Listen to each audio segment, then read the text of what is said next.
बऱ्याचदा आपल्याकडे गाऊन कटिंगला येतात कारण खूप लांब असतात, तर त्याचा रियूज आपण करणार आहोत. त्या पट्ट्या उरलेल्या असतात त्या इथे मी 4 तुकडे करून घेतलेले आहेत पट्ट्याचे, म्हणजे अखंड लांब अशी पट्टी होती खालची आणि तिला मध्यभागापासून कट करून तिचे 4 एक समान तुकडे कटिंग करून घेतले.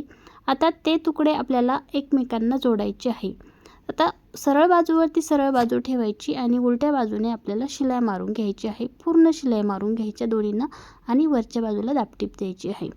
आता इथं फॉर्म शीट घेतलेलं आहेत आणि ते असं पसरून घ्यायचं त्यावरती आणि बरोबर आपल्याला एक लेवल घ्यायची दोन्हीची पण आणि या ठिकाणी असं त्याला बंद करून घ्यायचं आहे आणि बाहेरच्या बाजूला दोन्ही बाजूला शिलाई मारून घ्यायच्या. यानंतर बाहेरच्या बाजूला झाल्यानंतर मध्यभागावरती 2 शिलाई मारायच्या आणि इथे आपण अशा लाइनिंग ओढणार आहोत बॉक्ससाठी आणि आडव्यासुद्धा अशा शिलाई मारून घ्यायच्या आहे. तर याचा रियूज तुम्ही आता पावसाळ्यात भरपूर लागतात ते करू शकता किंवा तुम्ही असे भरूनसुद्धा सेलिंग करू शकता आणि एक खास किंमत मिळू शकते तुम्हाला यापासून.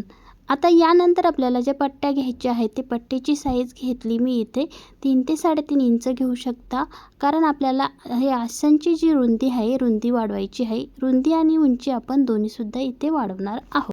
पट्टीची उंची कमी होती त्यामुळे ही पट्टी खाली ठेवलेली आहेत आणि वरच्या बाजूला हिला दुमड द्यायची, सरळ बाजूला दुमड द्यायची आहे.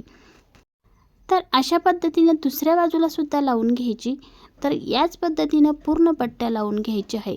आता आडवी पट्टी लावताना एक काळजी घ्यायची आपल्याला, हा शिलाई बाहेरचा जो कपडा असतो तो आपला दुमडून घ्यायचा, बाहेर दिसायला नको.